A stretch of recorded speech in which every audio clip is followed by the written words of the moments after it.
Okay, guys, Under Contract has officially commenced. I am so glad to be back with this particular episode. We know in life how we deal with trauma and stress affects every facet of what we do, whether it's our business, personal life. That all ties in with the contracts that we make with ourselves, whether it means we're going to lose weight this year, or we're going to learn to have more patience, or we're going to really have that special love relationship, or really focus on our business. Whatever those contracts are that we make with ourselves, how we deal with that when it does show up has a lot to do with the trauma that we've not gotten over and how our body responds to that. So today, I'm so honored to have one of my dear, dear friends on this podcast as a guest. It's one of those things where when you meet somebody in life, you know they're going to be in your life for a long time. And I have Dr. Brian Paris on today. And traditionally, you're known, Brian, as a chiropractor. At least that is your trade. But you Yeah. have evolved into, I don't even know, I can't even classify it because I see you everywhere now. I see you on social media, I see you on YouTube, I see you on TV, and I know you as this guy who has so much inside and you're sharing it with the world. So welcome. I'm so excited you're here. I'm touched, honored. And for those of you who are listening, I don't think there's anything more healing than to be seen and felt and understood. And that happened with us when we met, I don't know, 10, 15 years ago, and have just maintained a really cool friendship and relationship since then, and have watched each other grow. And I'm honored to be here and to chat. Well, very, very true. Because, in life, when you come across people, you just know, right? You just know that there's something very special about this person. And given that you've been in the healing arts, that resonates with me because, we've both been on our journeys, whether it's been a physical ailment that we've gone through, and I've gone through that for 4 years, or it's an emotional, right? Or a mental. Um, I knew when I first met you that you weren't just a chiropractor. You weren't, right? You were a healer. You really Yeah, were. And I thank you. don't I don't know if I don't know that you knew that then I don't because think I did. I didn't know that. I got to cut you off because that's amazing that you're saying that. Thank you. so at what point, back up, when Yeah. you decided to get out of the chiropractic business, what made you tap into where you are now? And I know you've gone through a lot to get to where you are because let's face it, we're still evolving, right? We're still Yeah. evolving. How did you get from there to where you are now? And kind of give me an idea of, how this relates to the trauma that you maybe have held in your body and how Hmm. you are responding to people, relationships, opportunities, experiences because of this trauma. I love that we're going right to the depth here. There's no joke. I'm no messing around here. Yeah, This yeah. is this is the kind of human that you are, and this is the contract that I guess we signed, becoming friends many years ago, right? Right. So it wasn't like just like a closing one door, opening another. It's been an evolutionary process, and I think it started even before I became a chiropractor because there's like who I am as a person in my soul and what my mental constructs created or my societal constructs. Like I was taught as a kid, like get married, open a business, become a doctor, right? So I did that and I listened well, and I also learned how to ignore myself and ignore many of the signs early on in life: hyperactivity, anxious, not feeling comfortable in my own skin and my own body. And all of these signs, all of these symptoms lead towards me, even being allergic to milk growing up, like having this highly sensitive nervous system. My family had no idea how to deal with me. They were just like, dude, put a vest on and a football helmet and go run and get this energy out. And my mom and dad, God bless them both, did the best that they could. And I did all right. I got some residual injuries, which maybe led me to chiropractic, which is one part of my healing path. So uh, I think it starts so much earlier, because even leading to how I became a chiropractor and what happened in that 20-year experience of being intense, working on patients for 10 years, and then running basically an organization of healers over 10 years and what I learned from that, the biggest takeaways were paying attention to myself. I got to a couple different points in my life where I really burnt out, and I got good at grit. And grit on its own is unsustainable. We cannot sustain grit alone. It's required to just kick ass in life. And whatever definition you want to give kicking ass, I don't care if it's making money, having children, being loved, leaving a legacy. There's whatever that definition is for you.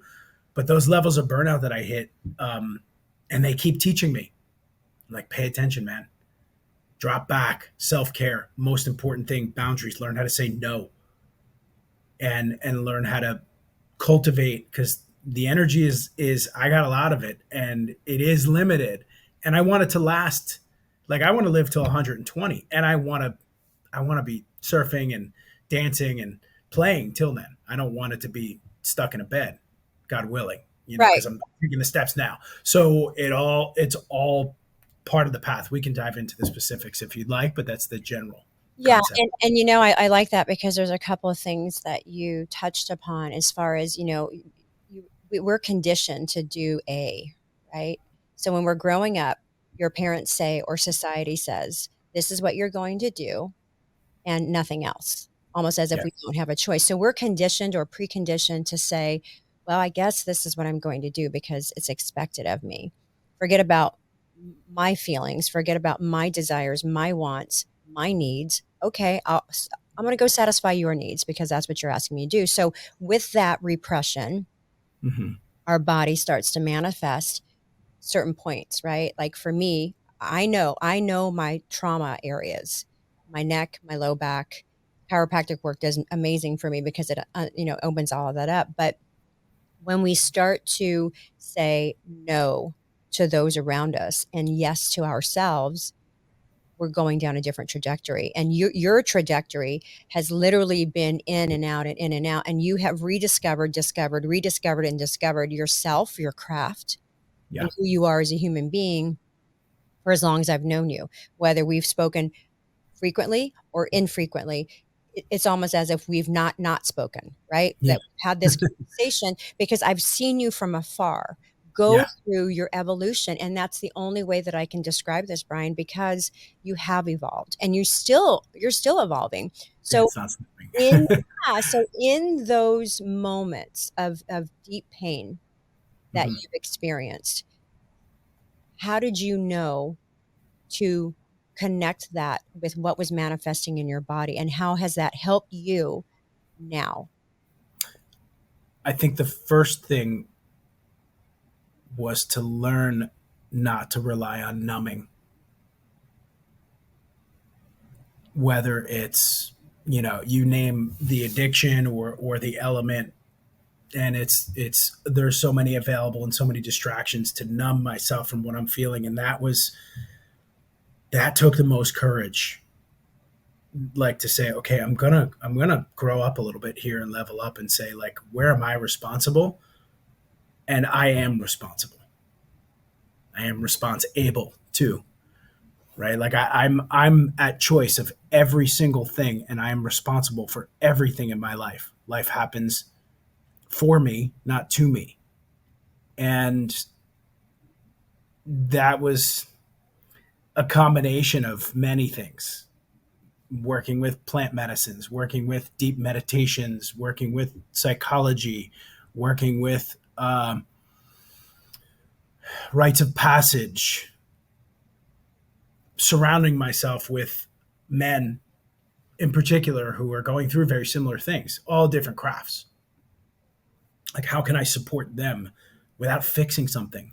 And then also learning in relationship, like romantic relationship, non-romantic relationship, like those all become ceremonies and containers to learn about myself and how I'm affecting other people. So, like, I break it down to self-awareness.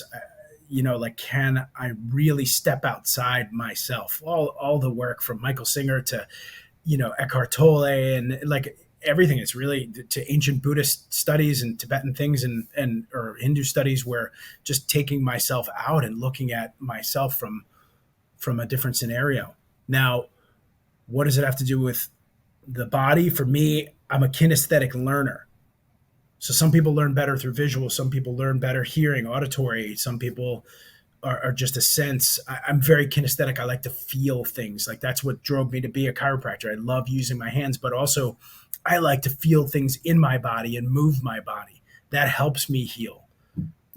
I've got a ton of injuries, whatever it is, but and that's just from using my body. But for me, it's always coming to like a mental question is like, what makes me feel alive? I kept asking myself each time I get to a burnout spot. And it always comes back to movement, like move your body.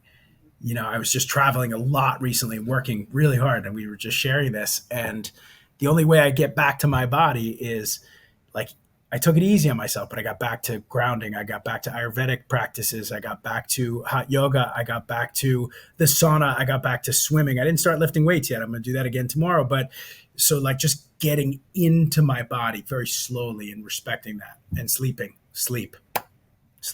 You know, Sorry, did I veer off the question? tangent, it's okay because that's the beauty of this organic conversation, right? Because you're illustrating so many different points that I'm thinking as you're speaking. Yeah. And getting back to those basics, getting back to elementary, if you will, right? Yes. With our bodies and how we know what's going to make it feel alive and happy again, right? Hmm. I mean, I can speak from personal experience. Over the last 4 years, I've gone through a massive health change, a massive health journey where it really, in my moments of meditation and prayer, said, just restore me back to the original form that you created me to be. That's With beautiful.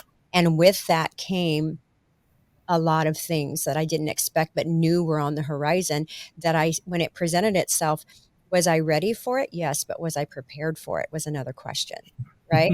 So Yeah. so having said that, getting back to moving, right? Walking, do yoga, do Pilates, what have you. I find when I'm more in at a place of peace and a place of power is when I'm allowing and honoring my body to be who she was meant to be and Yeah. nothing else, right? And when that person shows up, the person that's supposed to be in your life, whether it's a love interest or a business opportunity or what have you, will show up because you are in alignment with who you are. So the one thing that triggered in my mind that you just shared was, the injuries you have in your body. How do you feel, or what are your thoughts on those injuries being symbolic of emotional blockage, mental blockage, especially location on the body, right? I know my trigger points, like I said, is my neck and everything's Hmm. on my right side. I'm right side dominant. So from a healing perspective, right? This is your chiropractic hat on right now. That tells you something's off, right? Okay, she's, maybe her legs a lot longer, shorter, whatever. But Structural. right, right. So, but from a truly symbolic place, have you identified injury points in your body? If you're looking back on it now, but maybe not so much now because you're in a different state, what was blocked back then that was manifesting in your body? And how does that relate to the trauma response as we know it?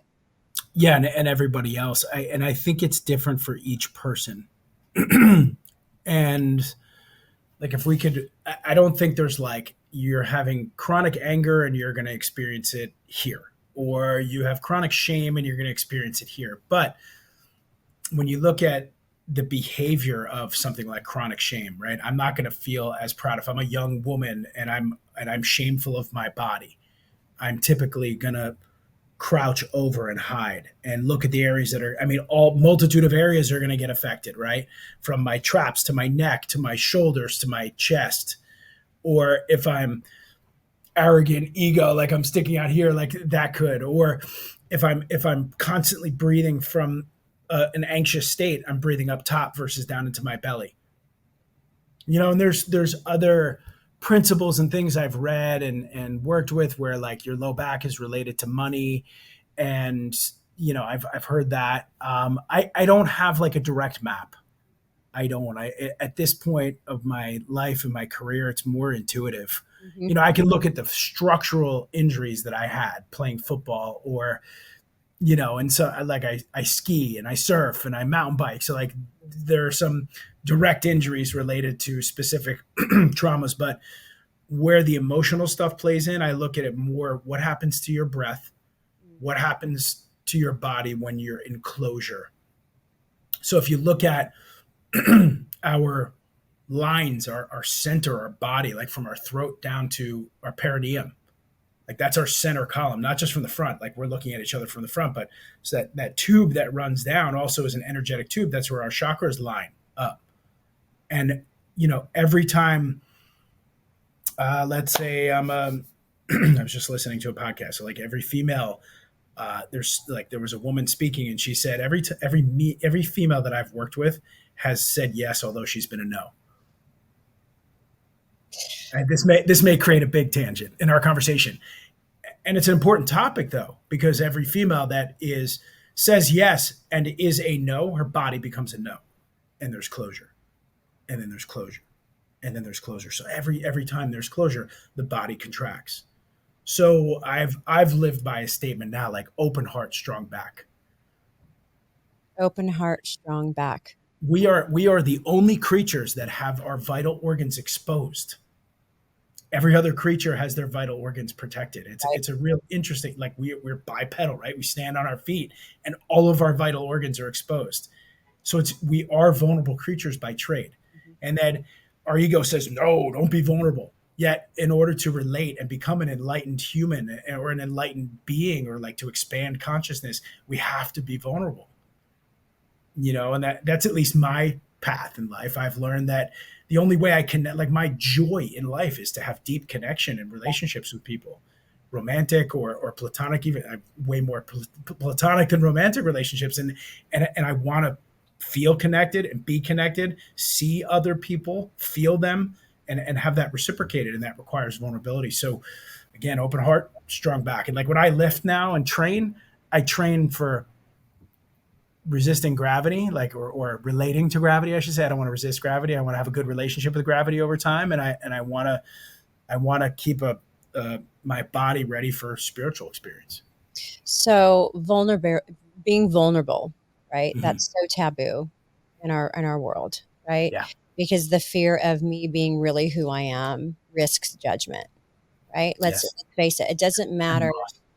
right? It doesn't matter how confident you are or how successful you are.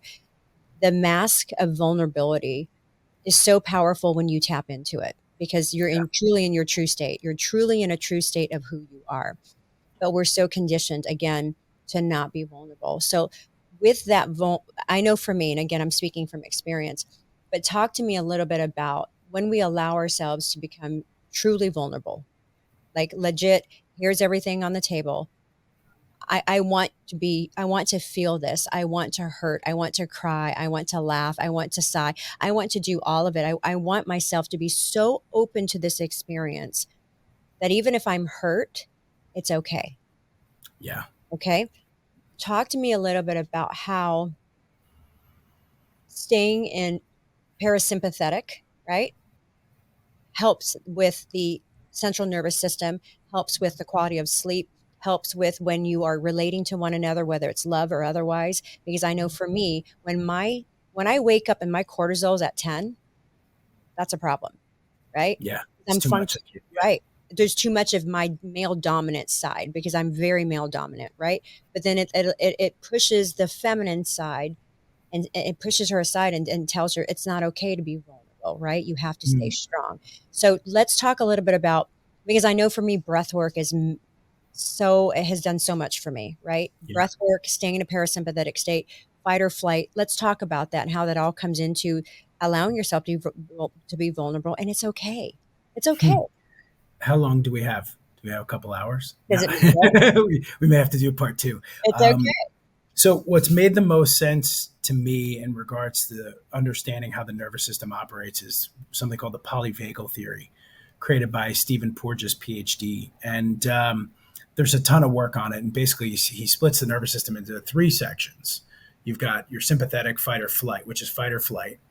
And then you've got something called the dorsal vagal, which is rudimentary. It's even lower in the system than fight or flight.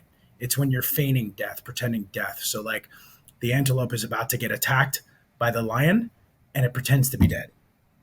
And what does that look like in modern day? Modern day, it looks like brain fog, fatigue, um, lethargy, things like that. Fight or flight, we know that, right? Everything's going to the muscles, blood in the muscles. But with dorsal vagal, everything's going like I've got to protect my organs and minimize function. Take energy away from the brain, take it away from everything else except just for my heart to beat enough so I can pretend to be alive. The next state is ventral vagal. That and there's a combination of all this. We can dive really into it. So ventral vagal is my state where I'm socially engaged, right? And that's healthy. And I want to be able to match someone's face, eye contact, smile, mirrors. Like when I'm breathing at the same rhythm with you, it shows that we belong. When I give you a hug and I hold you or I lean on you, it tells my nervous system that you matter and that we matter to each other. So there is no it makes it easy for us as humans to understand things, to break it into its part, mind, body, spirit. We are really all one. Like our psychology works better when our body works better. Our body works better when our psychology works better. It's like it helps to understand, to break it down. But so as far as being in those states, you know, we could also talk about masculine, feminine energetics and dynamics, things like that, because I talk with a lot of women, and I know, you're like you kick butt in life, and you also like that's masculine energy, like direction, force, magnitude, get shit done, right? Feminine energy is more like let's dance and move and feel the energy, right? So it's like you want to stay in that space, and that is vulnerability to let the energy move and flow. Again, I think I got off topic because I got excited It's about really the okay. about the nervous system. So like keeping it in. So breath work though can do two different things, right? So you can, because you mentioned breath work was very powerful for you. Breath work can get you excited and rigid and strong and ready to go, or it can take you down. It depends on when you want to use it.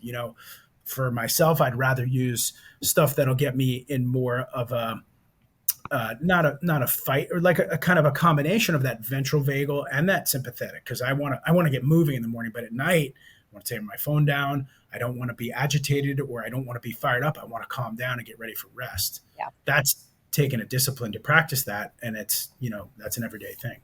So how does that translate into your everyday life, right? So if you are making a conscientious effort at night to just put everything aside so that you can get ready for a restful night's sleep, Yeah, how does that translate into your day? Because let's face it, our worlds are hectic, right? yeah. So what are some things that you do or you would suggest someone doing that would help that translate into the everyday life so that you're not constantly in a fight or flight and not constantly feeling like you have to strive, right? And But I, always I think, striving. yeah, the end of the night procedures I think are critical, and most of us like we go a million miles an hour till the end of the night, and then we just scroll on the internet or on social media, and that stimulates us more, fires off either dopamine or some kind of wanting for something else or grasping for something we don't have, which is what the social media does often.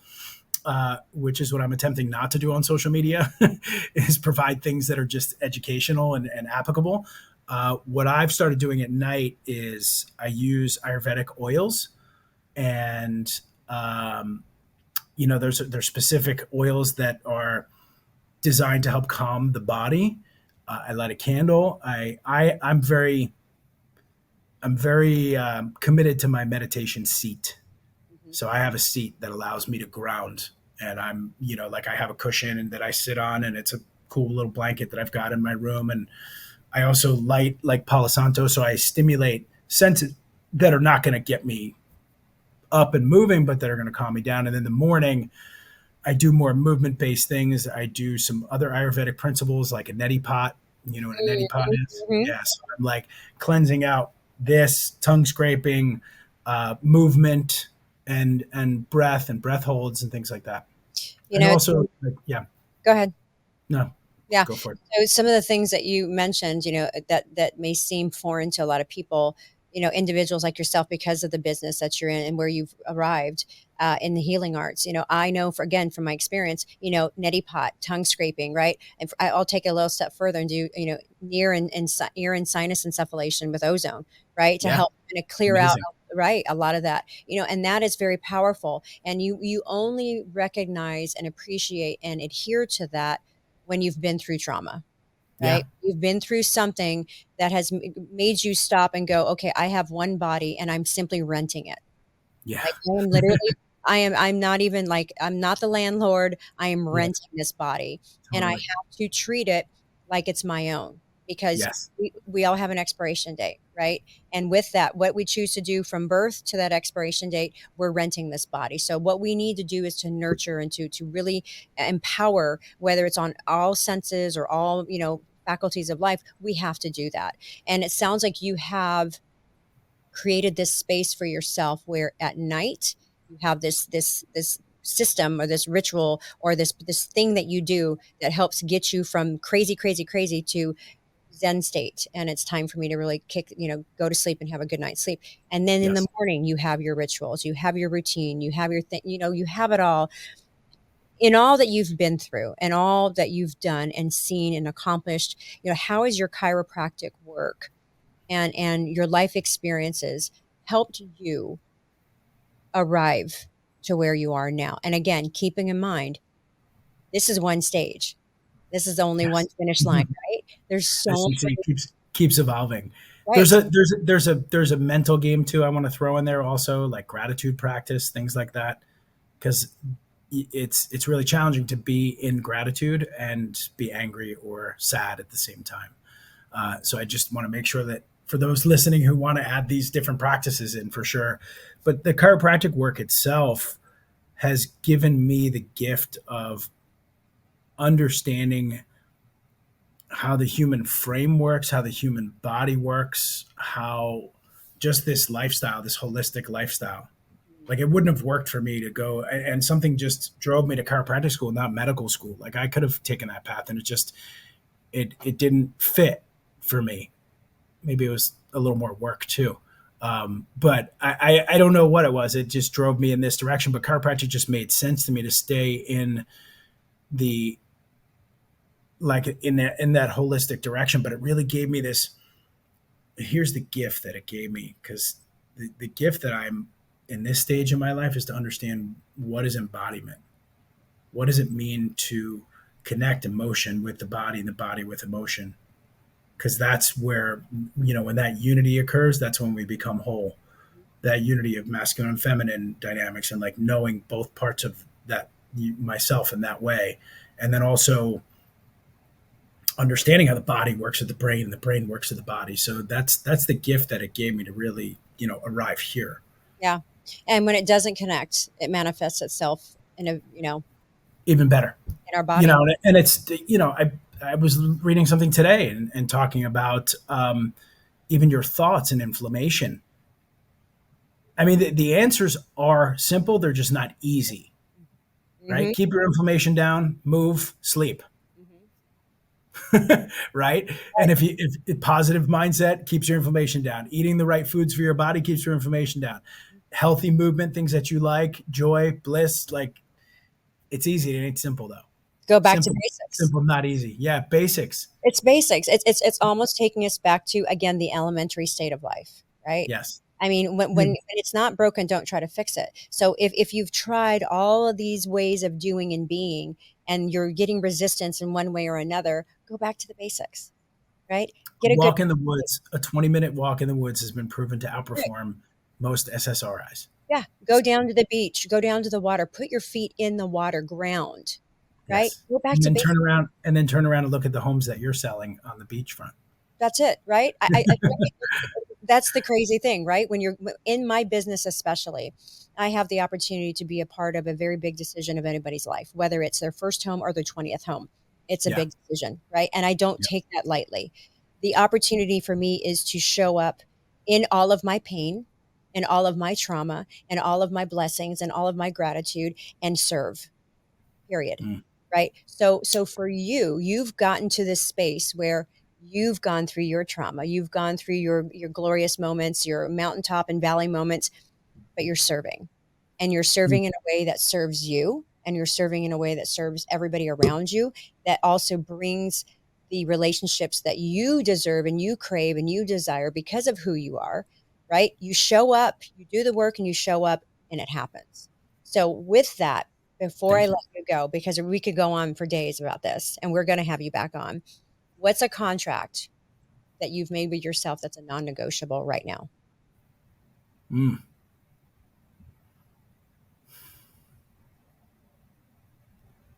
I'd have to Or say, two or three? yeah, I've got a bunch. It's self care comes before anything else, like taking care of myself, even before my children, because I can't be a good father if I'm not taking care of myself. And I've ignored myself, you know, too many decades prior. So now it's not like not even being selfish. It's like, okay, I'm putting my mask on to take care of myself. Um, Never go 2 days without moving, without exercise. And even like I typically am moving 7 days a week, and it doesn't have to be something aggressive. Um, put the work in my relationships, like give so I can receive. Wow, I just got emotional on that one. I felt Now, that one. there's a lot of truth to that, right? And that's Yeah, a sobering moment for anybody who's been on a journey, right? And but the power comes from recognizing that weakness. yeah, The power is in the weakness, and that's where you or we as human beings evolve because we've done the work, we've endured the pain, and I would do it all over again, mm, times 10, amen.